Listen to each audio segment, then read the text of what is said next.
there in terms of what the Trailblazers are working with and what they're working against when they go up a team with that type of talent.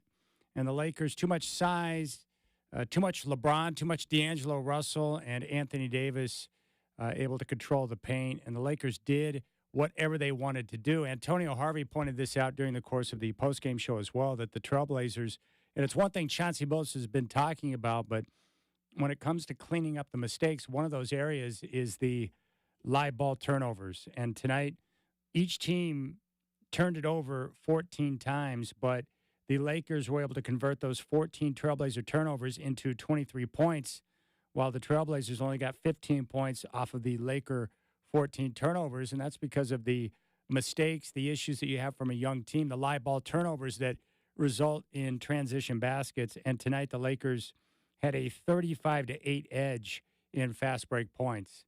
And the Blazers, we saw several examples tonight of the youngsters playing well and doing some good things out there, but they just didn't have enough, and the Lakers were able to get the win by 24 points, 134-110. Chris Burkhardt and Chad Doing with you. Hope you enjoyed a awesome weekend of sports, which was capped off tonight in L.A.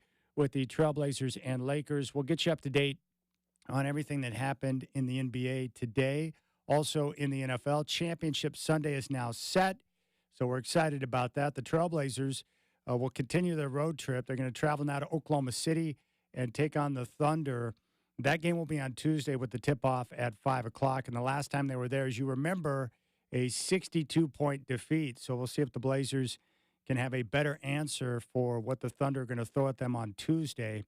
That's the next game that's on the slate for your Portland Trailblazers. Tonight, Shaedon Sharpe was still out of the lineup, but Anthony Simons returned after missing Friday's game with an illness. The big question was, could the Blazers make it 3 straight and kick off the road trip with a win over the Lakers at Crypto.com Arena? The first quarter, boy, the Lakers stormed out of the gate. They raced to a 17-6 advantage on 6 of 9 shooting. LeBron James, 8 points, 2 boards, and 2 assists in the opening spurt. The Blazers trailed 20-8 with 7:16 left in the first, but exploded for a 16-4 run led by Malcolm Brogdon, who scored 7, game tied at 24 with 3:46 remaining in the first. The Lakers bounced back with a 12-5 run and ended the first quarter with a 36-31 lead. Both teams shot very well in the first. The Lakers at 59%, Blazers 54% shooting. Brogdon led all scorers in the opening quarter with 10. Both LeBron and Anthony Davis each scored 8. James also had 4 assists and 2 rebounds. The Lakers opened the second quarter on an 11-5 run to push their lead back to double digits at 47-36 with 9:24 remaining in the half. Another Lakers run, this time 11-6, capped off by a LeBron dunk on one of those live ball turnovers, forced a Chauncey Billups timeout with 4:46 left in the half, with the Lakers holding a 16-point advantage at 58-42, shooting 60% from the floor and getting a number of easy looks in the paint. The Blazers were able to trim 3 points off the deficit going into halftime. Lakers on top 67-54. LeBron and D'Angelo Russell led the Lakers in the first half with 13 each. Anthony Davis, 10 points, 8 rebounds. The Lakers scored 36 points in the paint and shot 55% from the field. Brogdon led the Blazers with 13. Duop Reeves scored 10 points off the bench. Simon scored 9. Grant with 8. The Blazers shot 46% in the first half and just 5 of 16 from three-point range. The Lakers scored 13 points off of 7 Trailblazer turnovers in that first half, and L.A. dominated the transition game 19-4 edge in fast break points. The Blazers continued to trail by 13 at 81-68 with 7:48 left in the third, following a three-pointer from Anthony Simons, but the Lakers once again provided the answer. L.A. dropped a 9-2 run to take a 20-point lead at 90-70 with 5:46 remaining in the third quarter, following a three-point play from LeBron James. The Lakers pushed their lead to as much as 22 in the period, but the Blazers got it down to 16 at 103-87 entering the fourth. And it looked like at that point that maybe they could make a push and get it to single digits and keep the game interesting. The Blazers scored 33 points on 59% in the third quarter. They're on fire, but they couldn't stop the Lakers, who shot 56% and were able to connect on 4 of 9 from three-point range. Russell led the Lakers with 13 in the third. Grant had 11 in the period for the Blazers, and Brogdon had 8. And then the Lakers essentially put the game out of reach by opening the fourth on a 19-11 run, and they go on to win it by a final score of 134-110. For the Blazers, Jeremy Grant had 17 points on 6 of 15 shooting. He was 0 of 3 from downtown. Jabari Walker, 12 points and 7 rebounds in 22 minutes of action. They got 6 points and 4 boards from DeAndre Ayton. They got 19 from Anthony Simons on 8 of 15 shooting. And Malcolm Brogdon solid again, 23 points, 9 assists, 7 boards in 32 minutes. He was 8 of 17 from the floor, 3 of 4 from downtown. Off the bench, they were led by Duop Reef, who had 16. Tamani Kamara, 22 minutes, got 5 points and 5 rebounds. And that pretty much does it for the Lakers, or for the Trailblazers tonight, who shot 46% from the floor, just 9 of 29 for 31% from downtown. They were 17 of 20 from the foul line.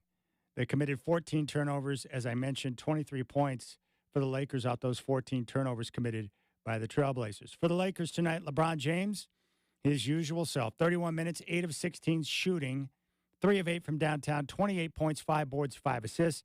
They got 14 points, 14 rebounds, and 3 assists from Anthony Davis in 26 minutes. He connected on 4 of his 7 shots.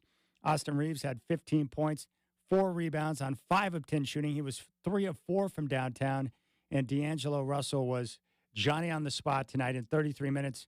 He scored 34 points, a game high, had 8 assists. He was 6 of 11 from downtown and 14 of 21 from the floor.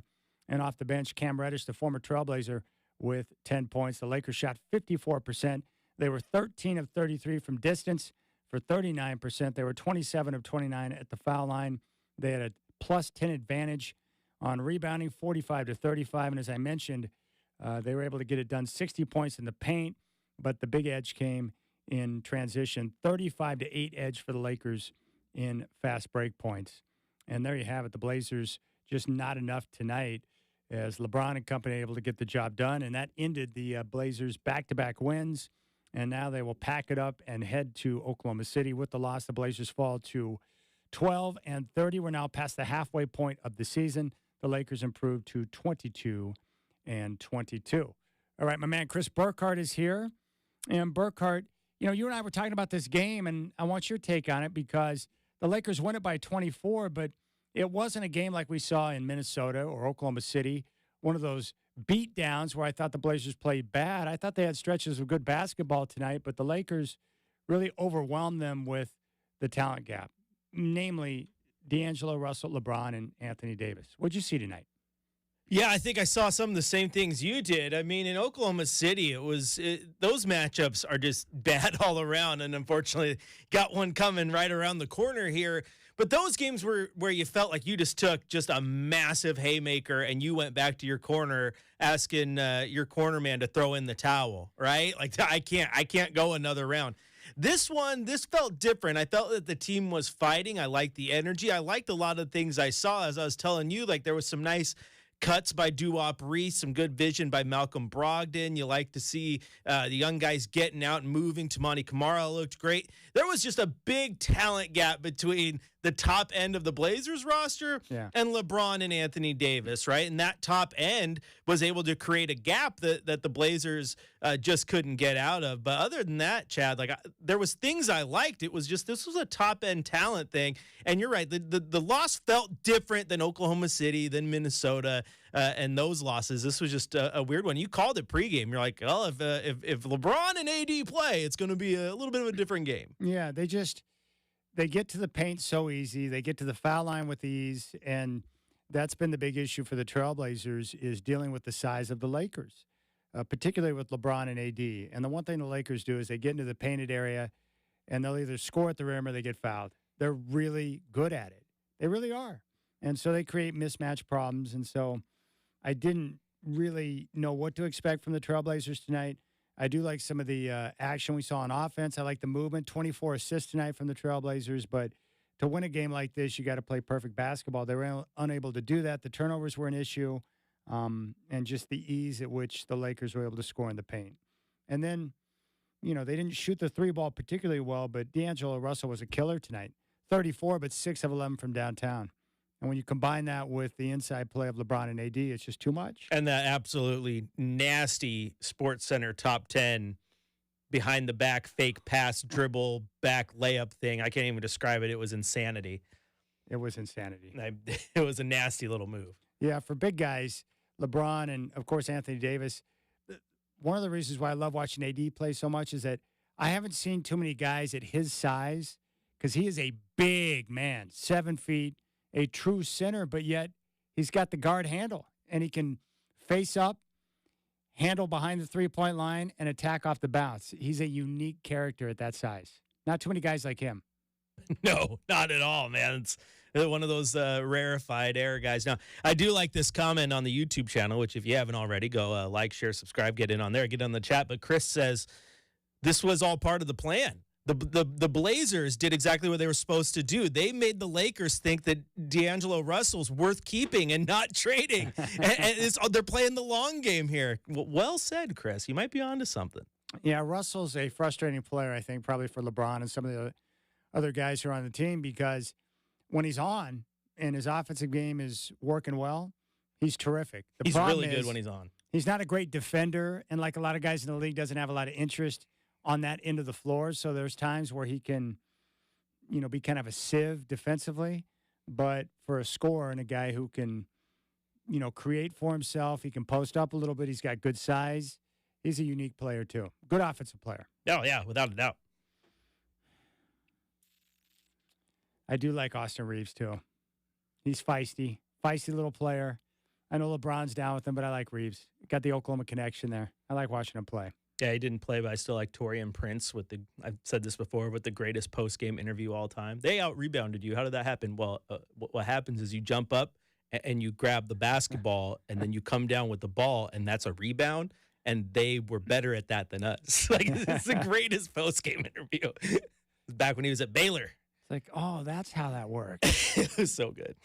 All right, coming up for the Blazers on this road trip, 3 more games to go before they come back home for 3. Oklahoma City on Tuesday, second of a back-to-back in Houston on Wednesday, and then Friday they'll be in San Antonio to take on the Spurs, back home to meet the Chicago Bulls on Sunday, January 28th. All right, so the Blazers take the loss tonight, 134-110. We'll keep things rolling here on the show. We'll give you a scoreboard report and let you know everything that went down. We'll do that next. We still have What's the Scoot, the latest on Scoot Henderson, who did return to the lineup tonight after leaving Friday's game early with that nasal contusion.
Liberty Coin and Currency presents the fifth quarter shot of the night. Liberty Coin and Currency, the place to buy and sell your gold, silver, jewelry, and coins.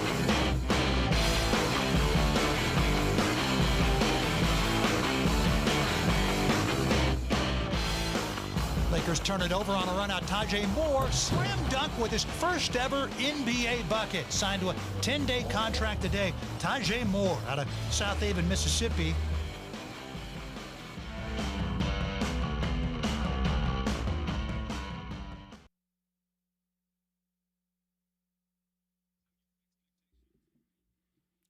All right, we'll start in the NBA where the Clippers took out the Nets 125-114 earlier today at Crypto.com Arena. James Harden had 24 points and 10 assists. LA improved to 27 and 14.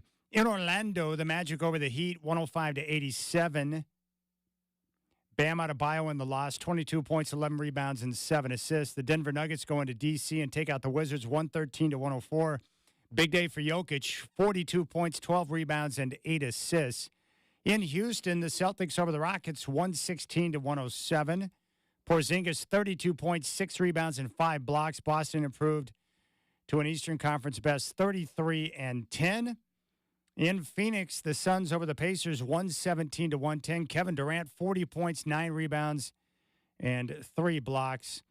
And the Lakers over the Trailblazers tonight, 134-110. D'Angelo Russell connected on 6 of 11 from three-point range, scored a game-high 34 points, and dished out 8 assists. Checking the NFL scoreboard as now we have our championship weekend set. In action today, the Lions over the Buccaneers in Detroit, 31-23.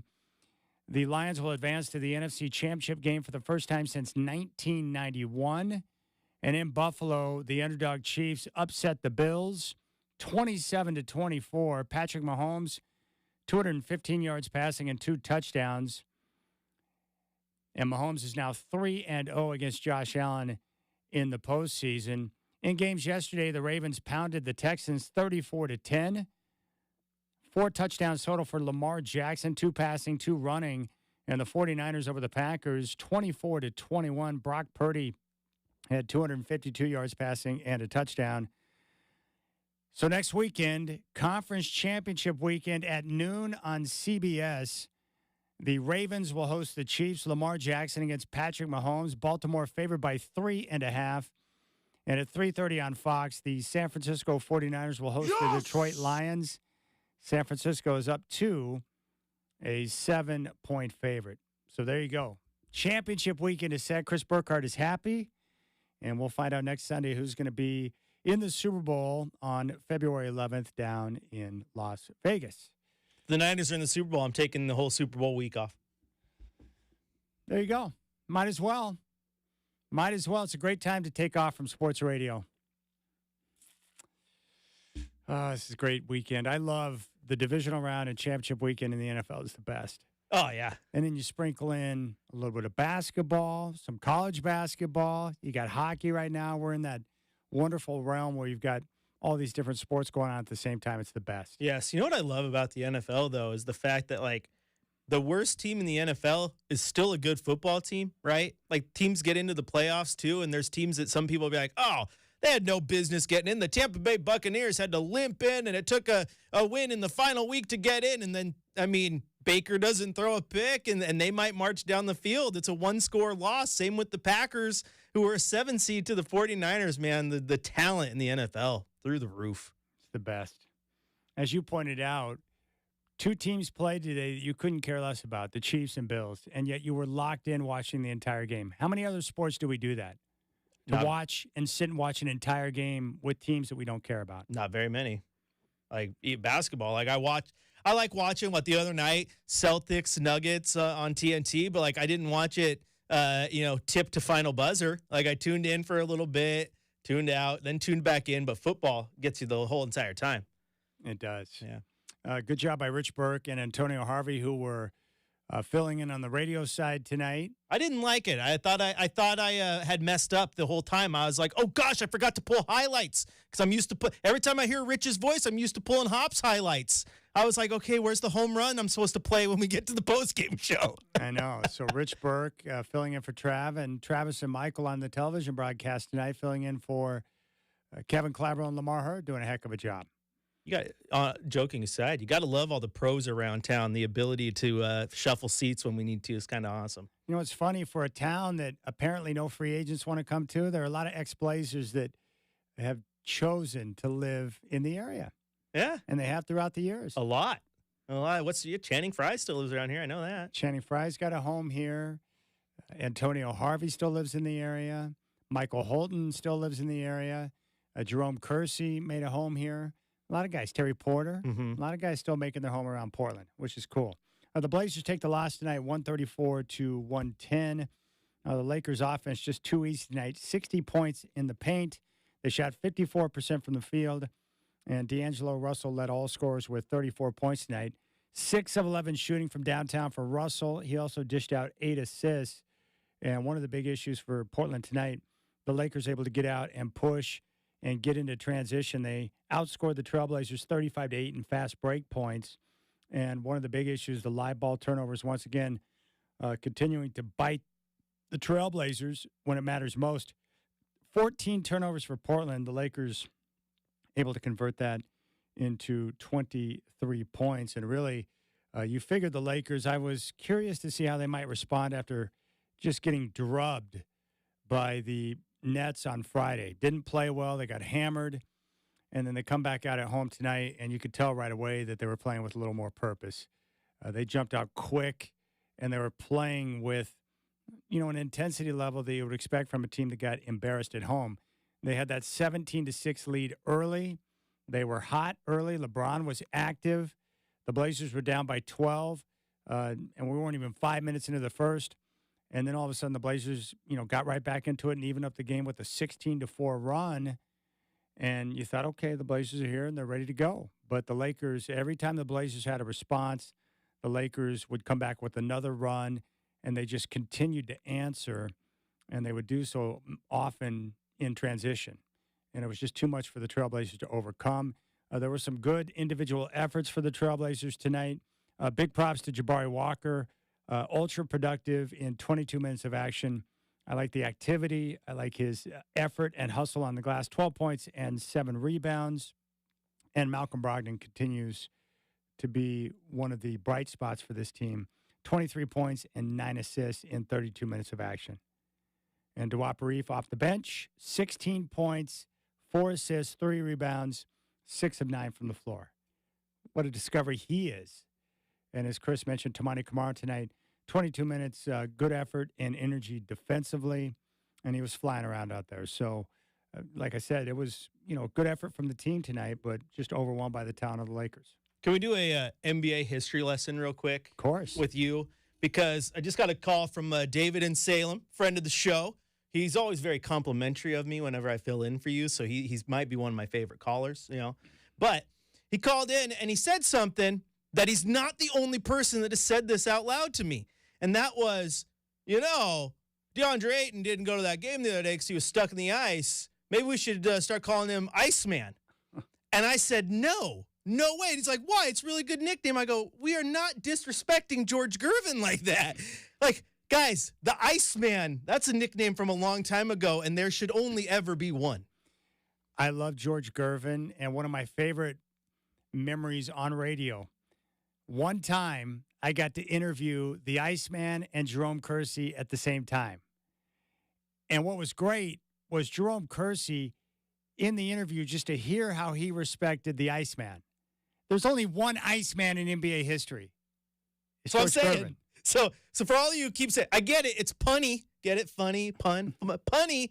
But no, we cannot bestow that nickname upon DeAndre Ayton because that is forever George Gervin's. Leave it alone. No, and we played the DeAndre Ayton audio before the show, before the game tonight. Yeah. He tried, and the team tried. He couldn't make it. Of course, David in Salem the other night on the phones was like, well, you should plan ahead. And based on the way David, he sounded like a real Grizzly Adams, like, oh, I've driven that kind of stuff for my entire life. Well, David, why didn't you go and save him then? If you're so Grizzly Adams-like, why didn't you go and retrieve DeAndre Ayton and get him to the arena? Hey, he did say you and I have been being homers about it. I love it. He's giving us a good jab. He's having fun. Look, you know how it goes. If someone deserves to be cracked, I will crack them. I have no problems criticizing someone, but in this situation, I'm not going to jump on the bandwagon and be like, oh, where's the snowmobile? That's ridiculous, man. What's ridiculous is expecting a Blazers center who's been dealing with knee issues to walk around on his icy driveway on a hill. No, either you can get to him safely or you can't. It's one game. Who gives a flip? It'd be a Major League Baseball level injury report if you had to say DeAndre Ayton out for the year after tearing his ACL, slipping on ice in his driveway. Yes, and as Damon Stoudemire pointed out, Dale Davis nearly could have killed himself trying to get to a game one night in the ice. It's not worth it. No. I don't care how much money you make. Your safety is more important than you getting to the arena and planning ahead. They tried to get to him. It didn't happen. It's not on DeAndre Ayton. Come on now. Didn't he mention like a helicopter in his presser? Yeah, there's no helicopter. Yeah. There's no this. There's no that. However, like when he said that though, like I'm like, dude, I would have paid to see that. Like a pin. It doesn't even have actual helicopter blades. It's a pinwheel. That's the rudder. Oh, this helicopter awesome. with a pinwheel just spinning around hovers over his house, picks him up. Like the Captain Rich Patterson. Yeah. Drops a red and black ladder all the way down. He just says, hold on. Just hold on to the ladder as he's flying over to the arena. Yeah, exactly. He doesn't even climb all the way up. He like action heroes this and just holds on to the ladder. They drop him off on the roof. He comes in through Paul Allen's apartment. Oh, yeah. Yeah, I like that. There have been other players, too. I know Kobe and I think Kawhi Leonard. There have been players who live in dense cities that will use choppers in different ways to avoid some of the traffic to make sure they can get to the arena on time. Yeah. Can you imagine living in like Philadelphia or Boston or L.A., and all of a sudden you're stuck in traffic and you're like, oh, man, I'm screwed. You can't take that risk. Mm-hmm. I would be freaked out because the last thing you want to do is be late for a basketball game. Who was the big gosh, see, now I'm drawing a mind blank. Matt Lauer or something, one of the big guys at NBC. He had it written into his contract when he was there to do NBC Nightly News or whatever. He had it written into his contract that X amount of days in the week, NBC had to send a helicopter to pick him up from his house so he didn't have to deal with New York traffic. Really? And it was in his contract. The only thing I know about Matt Lauer, he's the guy with that button underneath his desk, right? That would lock the door in his office. Yeah, I think that was him. Seems like a guy who'd want a helicopter to get out of there. That is a power play, though. It's going to be like, hey, I need a chopper service because I don't maybe deal this with the is traffic. all maybe it's all just, folklore, but I did hear about it. Yeah. I'd do that. There are a lot of things that could be folklore that I've heard over the years involving different stars or celebrities. I'm like, that's probably true. Interesting. The Rip City Radio helicopter would be one that you have to pedal yourself. Yeah. It'd be like the Flintstones model where you use your feet to get it up in the air. Yep. Let's go out to the phone. Sean in Damascus. Sean, welcome to the fifth quarter. What's on your mind, brother? Hey, bro. How are you guys doing? Fabulous. Oh, it's good to hear your voice and see you again. Oh, thank you. I listen all the time, and I was just thinking I was watching the game tonight, which was kind of hard to do, but like you said, it's about improvement and progress, and it was a Lakers broadcast, and it wasn't Stu Lance, but the other fella, he had mentioned that too. He brought that up, and he's like, well, why didn't they just send a helicopter? And I'm like, what the heck? Have you seen some of those hills in West Lynn? I don't know where you live. That might work in Los Angeles, but in West Lynn, can you imagine that? Trying to land a helicopter on the side of a hill? I just went up one of them the other day, and I was like, holy criminy. I'm like, man, if you lived up, it was the very top of the hill off of like 43, and that's a steep hill. It's like, and I think the Blazers have had enough issues with injuries to our centers over the years. That's the last thing you need to do. Like you said, let's send DeAndre out to the nearest intersection so he can walk through the ice and get a ride to the game. That's not a good idea. Yeah, no doubt. Not at all. No doubt. It's just one game, like you said, too. It's not like it was a playoff game or anything. And, so people just need to get over that. It was very dangerous out there, and, that's the last thing you need is him getting even, hurt even worse. And I just thought I'd ask you. I had nothing super important. I just wanted to say hi. But now the trade deadline coming up, what do you think the chances are? Because I keep hearing, like Malcolm Brogdon talking and the team, saying how much he loves it here, which I know he does, and I love him. And in the short amount of time he's been here, just a great man, a super pro, and he's been great for all the young guys. Oh, 100%. And he makes it look easy too. But what do you think the chances are of him actually being traded, and who else? And I don't know. What do you think, they might just get picks for him, or I'm just not real sure what might happen there. So anyway, Chad, thanks, and have a great night, man. No, you got it, buddy. You're the best, Sean. I appreciate it. I think the broadcast team for the Lakers, obviously Stu Lance, who's been around for a long time. I think Bill McDonald is the guy who works with him on the Lakers television broadcast. And, of course, their PA announcer is my favorite, and he's a legend, the great Lawrence Tanter, who I had a chance to meet one time at then Staples. I was like, whoa, you're Lawrence Tanter. And he was very nice. He was an old-school radio DJ as well. But going back to the trade deadline that you were asking about, Sean, I would say the chances of Malcolm Brogdon being traded before the deadline are about 100%. He is number one on the list, and number one on the list of most likely Trailblazers to be dealt before the deadline. Now, in terms of what they can get for him, you definitely are looking for picks. You might be able to get picks and a young player. He is going to be in high demand. The key will be this: how many teams want him, and can you create a bidding war for him? But I think the return is going to be quite nice. Did you see, Burkhardt, in the rumors you were looking at with the New York Knicks, what the Blazers might be able to get in return for Malcolm Brogdon? I think it was somewhere along the lines of a first-round pick, Evan Fournier, who's making $18 million, so that your money starts matching real quick, and then one of their young guys. Oh, that's right, because Brogdon makes a decent amount, so you're going to have to match. Yeah, you're going to have to match that. Fournier's at 18, Brogdon's at, 20 or just a little over. Fournier has $18 million or something around that number club option for next year, so Portland can sit there and either pick that up and have another, expiring contract trade asset or let it go. Picking it up would probably make more sense just to have that expiring deal that you can move out. But you're definitely going to get a first-round pick. In any of the rumors I've seen, and again, everything's just a rumor at this point, a first-round pick has been mentioned in every single one of those. All right. After Brogdon, you and I both believe that Jeremy Grant's going to remain on the roster for the rest of the year. They're not going to look to trade him now. I believe that. So Jeremy Grant will be here. Who would you say is number 2 on the list after Brogdon? Is it Matisse Thybulle? Who would be number 2 on the list if they're going to move somebody else after Brogdon? Yeah, I think if they're going to move someone after him, it's probably Matisse, just because of how good he is defensively. Got to remember he wanted to go play for Dallas, right? And then Portland matched the deal, so he was looking to expand his role and find another place too. And I think in this league, when it starts coming to working around the edges, and you think you have a championship team, if you're a team that has high scoring and you think defense is what you're missing, then Matisse Thybulle is a guy that you're making calls about. Yeah, so I would say Brogdon, about 100% certain he's gone. Matisse Thybulle, I think, would be number 2 on the list. Everyone else, I think, will remain. And then, these phases for the Trailblazers right now, what's exciting about being a Trailblazer fan right now, Chris, is that Joe Cronin's got options. So you have these veterans that you can look to deal. Brogdon will likely get moved before the deadline, but then when the summertime hits, you've got more assets to work with. They got flexibility with the cap now. They got a lot of different options, which is cool. It's good. Yeah, and then depending on how you wheel and deal Brogdon or Tease or whoever, like ideally, if you could grab another, 2024 first-round pick, that means you can go into next year's draft with 3 first-round picks, because you have that Golden State one in your back pocket as well.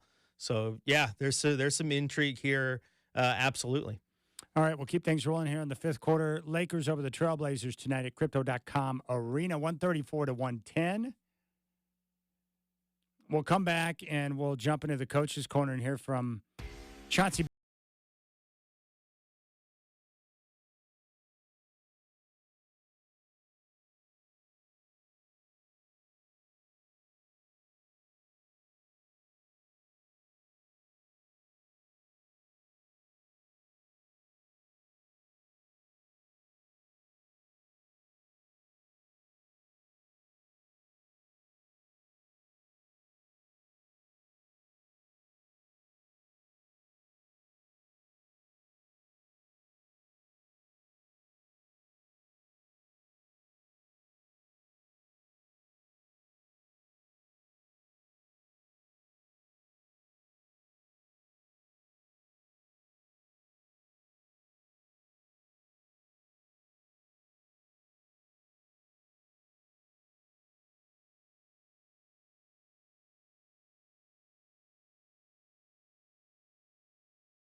brought to you by Office Furniture Reborn. Need desks, better office chairs, or just the right file cabinet? Office Furniture Reborn has a huge selection of colors and sizes to choose from. So drop by Office Furniture Reborn's huge showroom just off Pacific Highway in 217 or visit www.officefurniturereborn.com.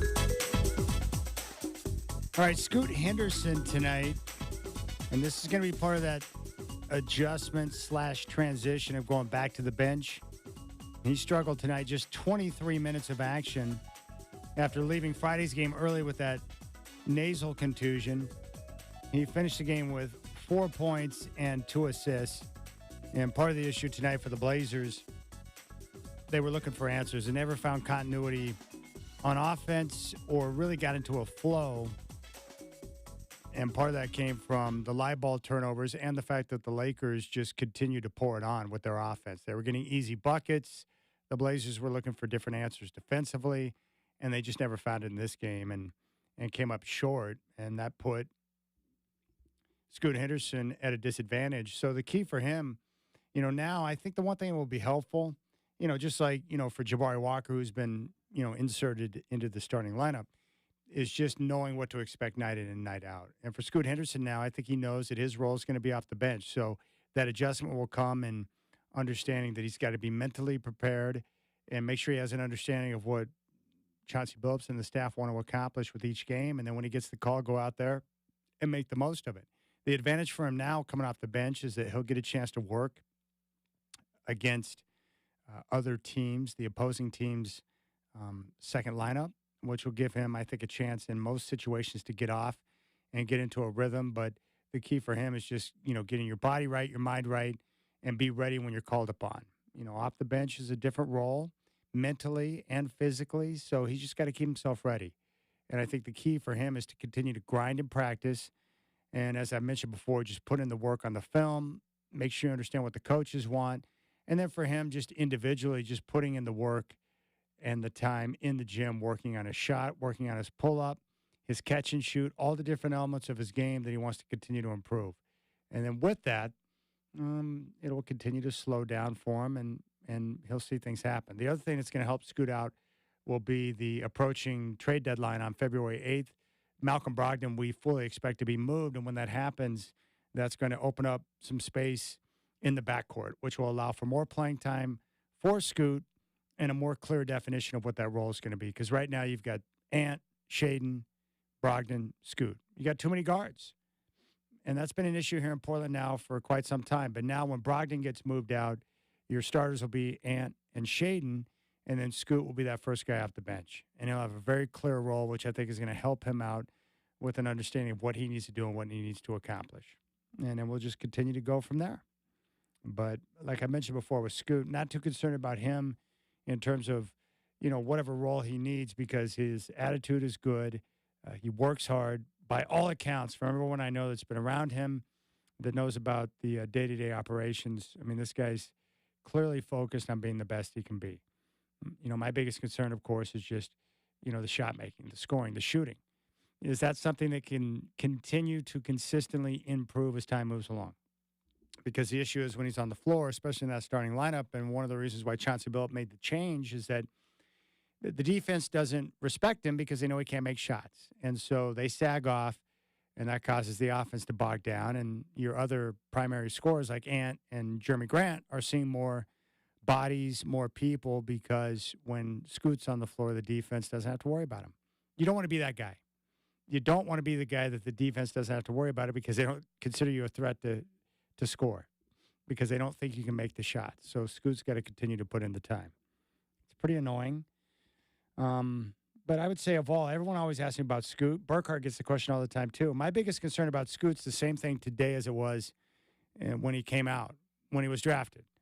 He didn't shoot the three ball well in the G League, and I'm just wondering, if you shoot the three ball less than 30% in the G League, how much can you improve that when you make the step up into the NBA? How much can a guy at 19 continue to improve his shooting from distance as he matures over the next 3 to 4 years? Can you go from a 26 to 28% shooter in the G League to a 37, 38% shooter in the NBA? I don't know the answer to that. I don't.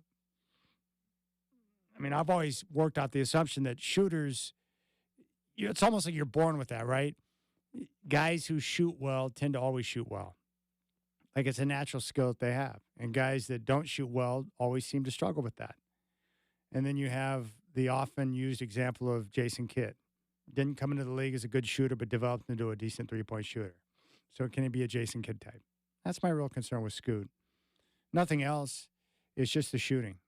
I think everything else, the game slowing down, the passing windows, physically as he continues to get stronger, which is his strength because the guy's chiseled from stone. And he already looks like a grown man at the age of 19, but he's going to get bigger. He's going to get stronger. And as that happens in the way he's able to attack the defense off the bounce and get to the rim, and then as we saw with Dame and other greats, learning to finish, absorb contact, and still be able to finish, which is going to be great. So, there's a lot of things that Scoot has to continue to work through. But at least having a role and understanding exactly what that role is going to be game to game, I think is going to be helpful. And the team, I know from people I've spoken with, really believe that his best opportunity to continue to develop and grow is in that second unit. And then we'll continue to go from there. But there's no doubt that you have a logjam. At some point, that's going to have to be addressed. I don't know how long you can continue to roll with Shaden, Scoot, and Ant, but at some point down the road, whether that's a year and a half, 2 years from now, at some point that's a question that's going to have to be answered. But it's going to be dependent upon Scoot to continue to develop. And we want him to develop because we know that vocally, like emotionally, the way he handles himself, his personality, he needs his game to match that so he can become the voice in the locker room. Because he's got the ability to be a good leader. You can see it now. He's got that. He's got that personality, that persona. And right now on the roster, you got a lot of guys who are great dudes, great teammates, good players, but they're quiet. They're the quiet type. And there's nothing wrong with that. But you need someone that can step and be the voice. Dame was unique because he had a big-time game, and he had no problems being the voice of the locker room. He had the personality to be able to do that. So we'll see. We'll see how things continue to roll. But in terms of the other youngsters next to Scoot, Tamani Kamara was very active tonight, 22 minutes. I thought Jabari Walker was effective once again. Shaden Sharp was out. He's got the abdominal strain. And we'll just continue to pay attention to the youngsters. There was some garbage minutes tonight. So Chris Murray, Ryan Rupert, Ibu Baji, and Taz Moore all got in. All right. We'll come back on fifth quarter. And when we do, we'll hear from Chauncey Billups and get his take on what went down tonight at Crypto.com Arena, where the Lakers score big and win it.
They was getting dunks, easy ones.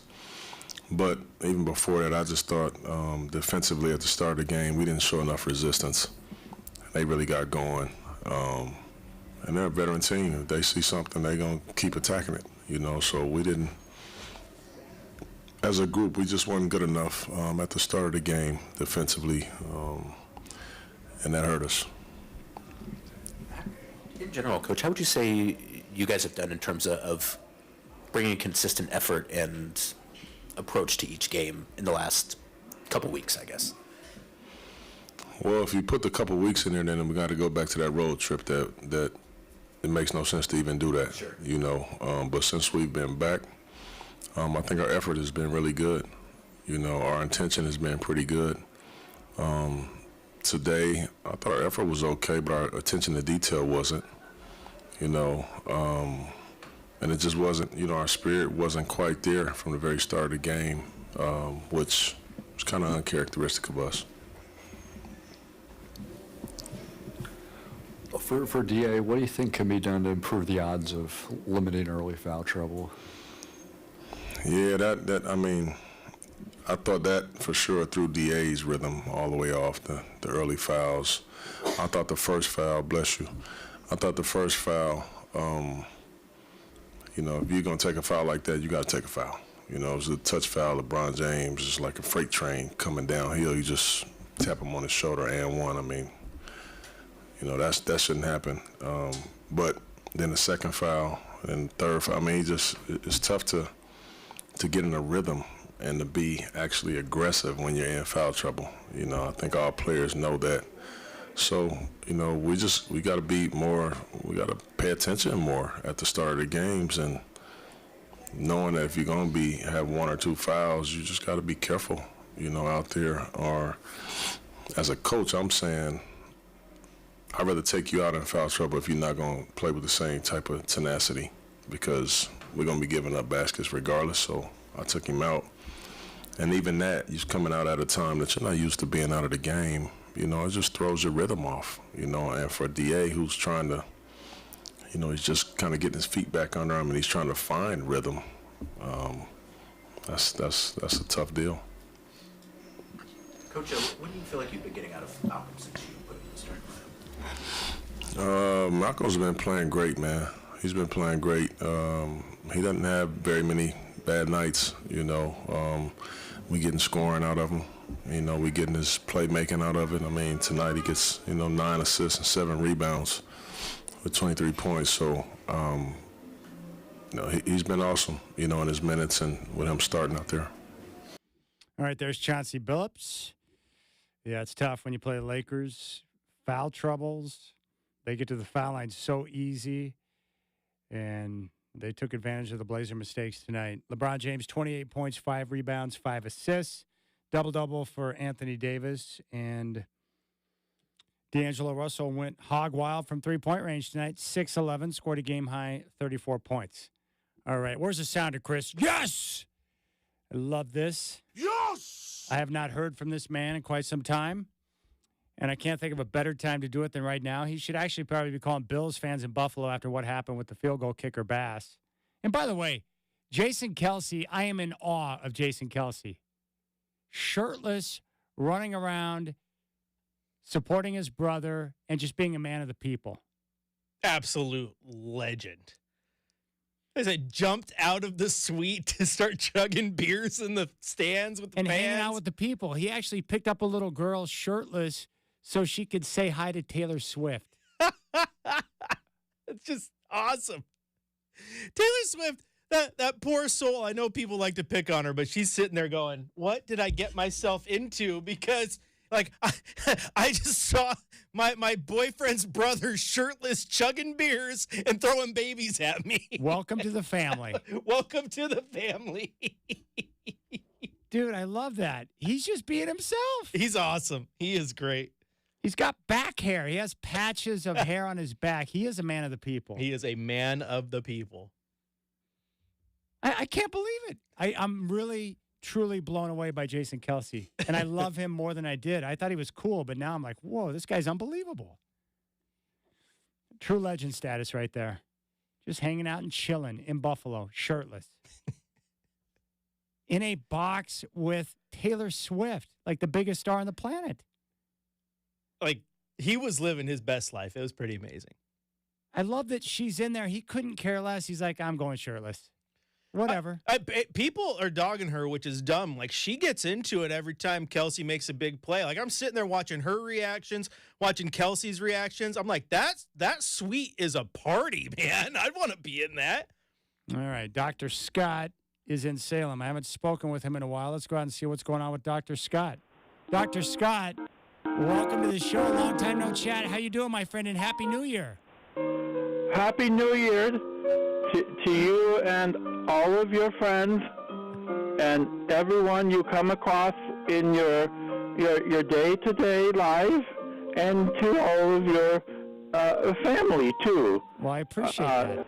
Yes, it's not just a Happy New Year for me. Oh, good, I'm going to buy myself more things, and I'm going to drink too much, and I'm going to not be nice.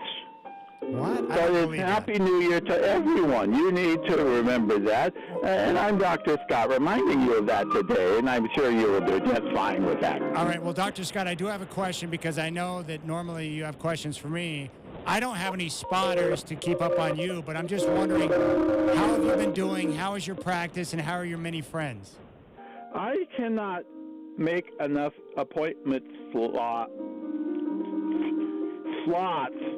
in the day because there are too many people that want to come see me. So does that tell you anything at all?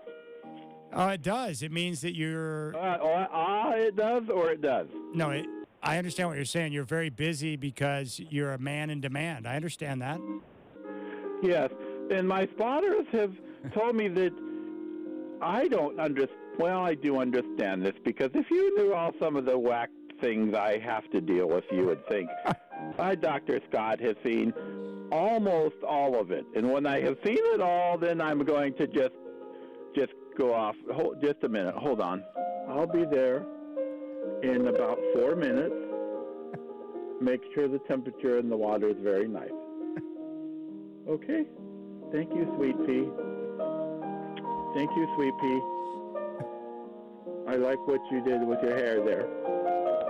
That's very, very nice.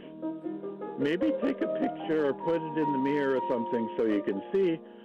Then you can do that more again later when I request it. Okay, baby. See you in a minute.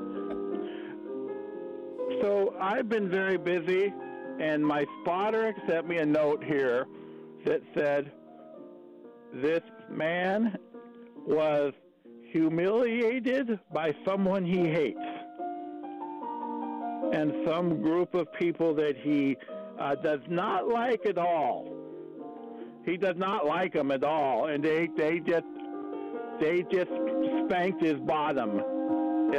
Maybe literally, maybe in the metaphor land. I don't know. What happened with you? Now, wait a second. I was humiliated, or somebody else was humiliated? A group of people humiliated this man, and he is he's almost spiraling downward now. Oh. I don't understand the notes I get. You need to understand that, so you need to work with me, and you're not going to get any better unless you work with me. Well, the only person I know that's been humiliated today would be the kicker for the Buffalo Bills, who went wide right to conjure up a lot of bad memories for the Bills fan base. Chris, can you think of anyone else that was humiliated? Have I been humiliated lately by a group of people? I don't think so. Okay. I can't believe that you just tell me that I don't know what I'm talking about. No, I didn't say that you didn't know what you were talking about, but it is possible that the spotters that you have could have communicated improper information. That is possible. Yeah, that could maybe have happened. Now, I'm more curious. I've got to ask a question because it sounds like, and I don't want to, I wasn't trying to eavesdrop, but I could hear the conversation you're having with your your lady friend that's there. What is, and it sounds like you're going to take a bath after you're done with the phone call here to the fifth quarter. What is the proper temperature for bathing? Do I look like I'm some kind of chemist or something? You said to make sure that the temperature was comfortable, and I was wondering what the proper temperature is. Well, I don't know the number, Okay. but I know, You know that when if you feel it. if you put your pinky in there, you should not be hurt. You do not want to be hurt. Oh, my stress level's going way up again because I'm just a minute. Let me turn my music back on. There. Oh, well, that's How much often during better. the course of the day do you have music on in the background, by the way? All the time? Most of I the have- time? You know, here's how this works. In my office, I have the music come on when the appointment is ending. When it's bye-bye, time for you to go now, Oh, yeah. that gives them the clue that they need to go now. And, of course, they've already paid $119.34 in cash on the way in, and so it's just a matter of them saying, goodbye, please don't talk to the front desk lady too much, because you'll have to come in and get the other Dr. Scott, which won't be as nice and gentle and kind and sweet and caring as this one. Now, do you like to play music when you're lovemaking? Oh, yes, I do. Yes, I do. Yeah. It is the most inspiring thing when the piano is trembling and you know, making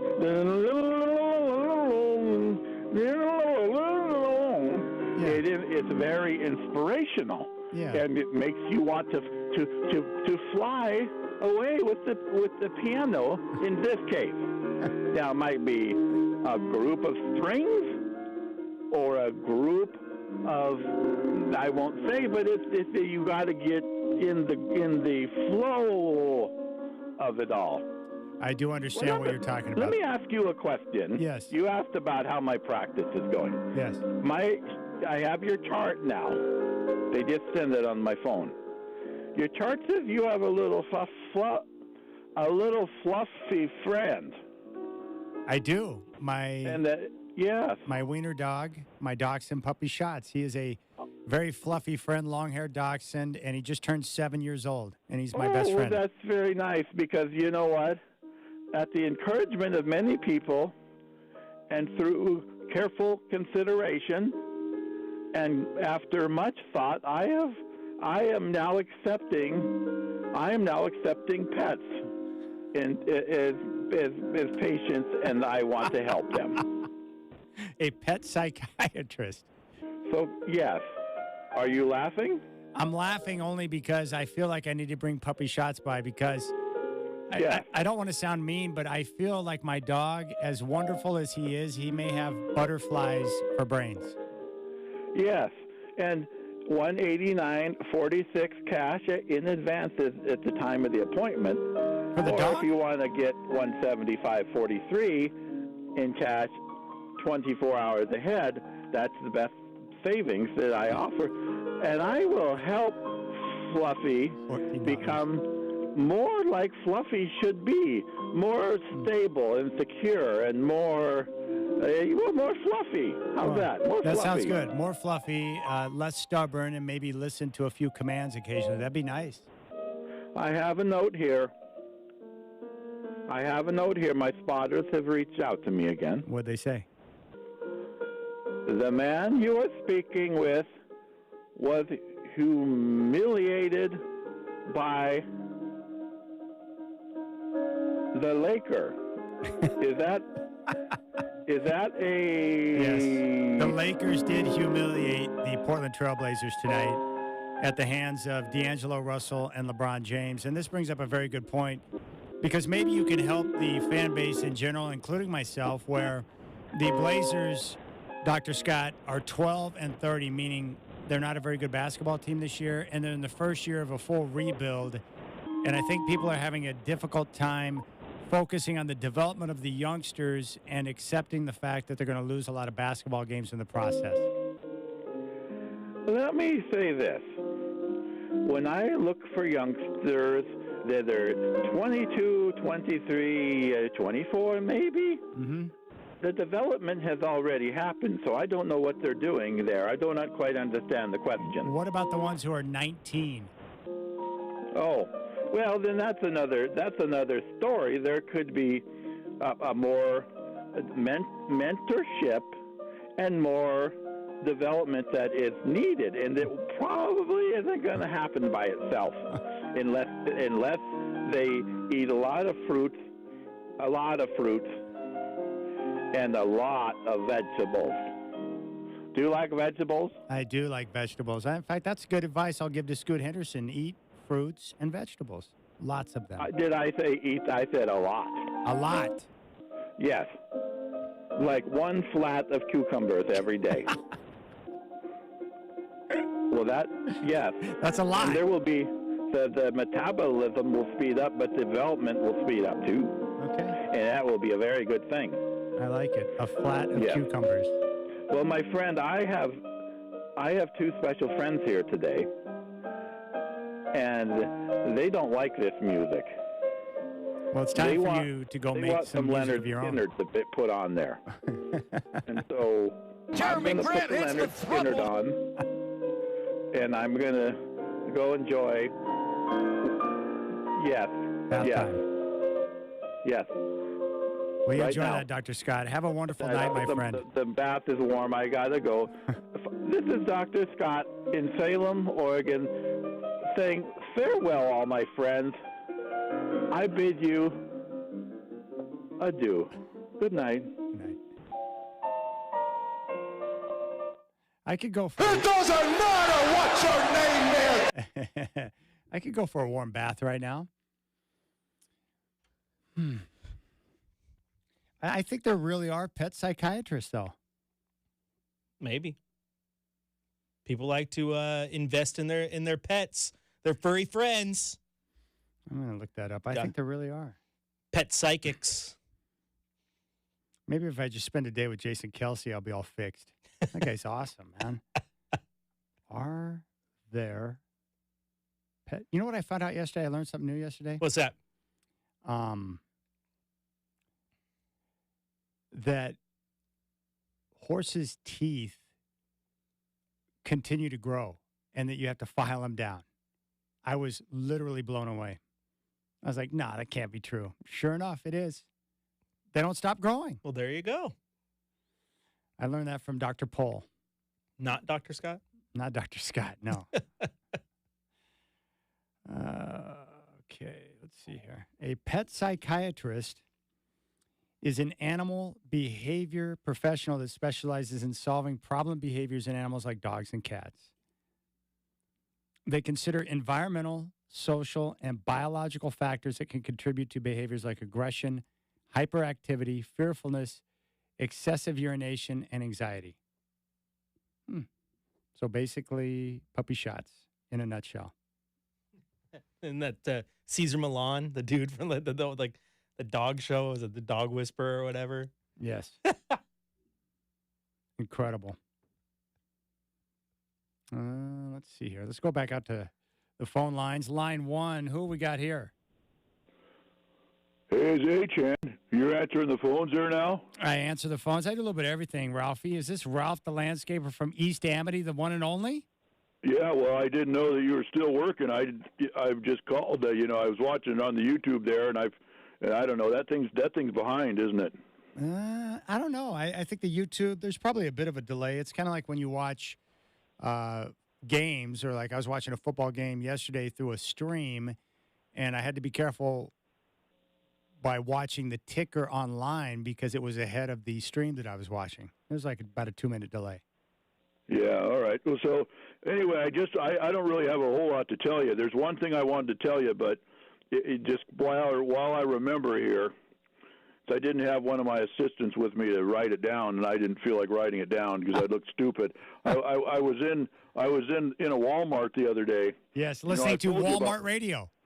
Yeah, they had that on in there, and I told you need to, I did, Ralph. Listen to me. This is awesome. But I ran into a guy down at the casino, Spear Mountain Casino, a couple of weeks ago, And he came right up to me and he told me, hey, I was listening to you and Chris the other night on Fifth Quarter. And he goes, man, that Ralph the Landscaper is always cracking me up. He goes, when he was talking about Walmart radio, he goes, I thought for sure that he was pulling your leg and that he was making it up. And he goes, I went home and talked to my wife, who is a big fan of Walmart. And he said, honey, did you know they have Walmart radio? And she goes, oh, yeah. And then she started naming off the personalities. So it's a big deal.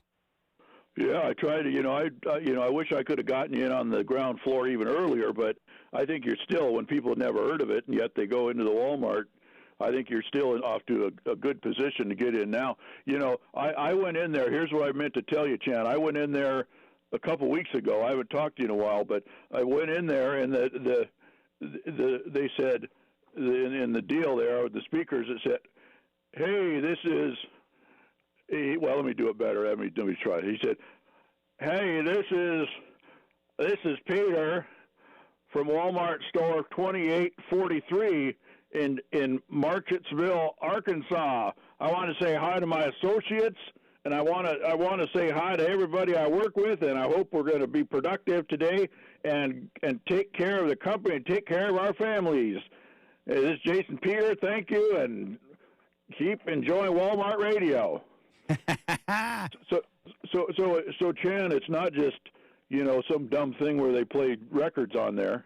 It's a thing where they actually talk to their friends and family and their coworkers and all that, and that's a whole lot better than that thing you got going there. I think so. Yeah, definitely. I told you that when I'm done here, when they get rid of me here at Rip City Radio, I'm going to head to Walmart Radio. That sounds like a win. Yeah, well, by then it'll probably be on tape or something. It won't be real. Well, I hope it's real, because in my mind, what I'm thinking is that if I can sneak into Walmart Radio and become a dominant Walmart personality, then maybe that's one step closer to the Denver Broncos. Yeah, well, I'm sure it will be, because that guy owns the whole thing, and you just have to have the right person know that you're there. Whether it's his sister or his wife or whatever. You just got to be like nice when they call in and say, hey, can you play Taylor Swift, ooh la la, ba ba ba ba, and you'll say, yeah, I'll be happy to play that for you. My name is 100%. Chan, and I love it because I heard it at the Denver Broncos game, and then you'll start a conversation, and one thing will lead to another. Yeah, boom, there you go. Yeah, just like that. So anyway, that's all I was going to tell you, Chan. I've got other news to report, but I'll report it all later. People. Let's make sure we connect soon, because I've got questions to ask about bark dust, milling of bark dust, and the different fragrances that you can produce for people's lawns. So we'll get to that next time. Yeah, well, I'm not going to give away many secrets. Don't think you're going to be able to write it all down and start your own bark dust business. I can guarantee you, bark dust. If you know anything about me, I can guarantee you one thing.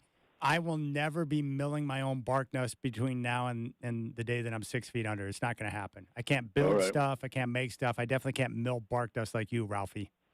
All right. Well, I'll share a little bit of it and how I came upon it, and all that stuff next time we talk. But, I just want you to have a good evening and all that stuff. And I'm going to go back to watching on the YouTube, and it looks like it's pretty much Deadsville there. Not too many people saying anything. I don't know why, Chan.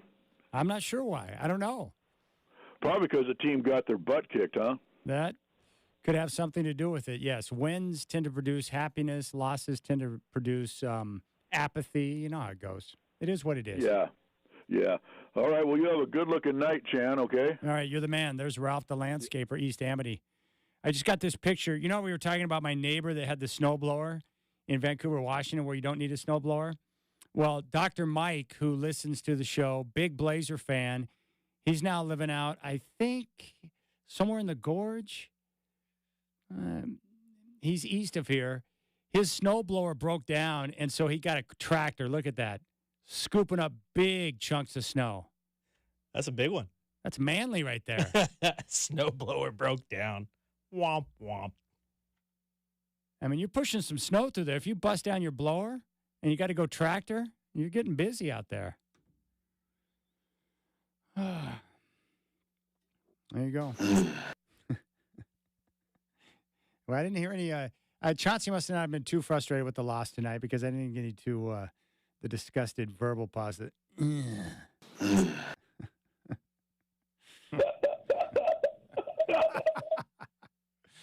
All right. I think that's going to do it for us. So Tuesday's the next Trailblazer game. They're going to be in Oklahoma City taking on the Thunder. Tip-off at 5, game day at 2:30. Chris Burkhardt will host game day. Yes! I'm going to be on the Trailblazer Radio Network playing little musical chairs. And the Blazers will continue the road trip. So Oklahoma City, we'll see what the result is this time. Hopefully it's better than 62.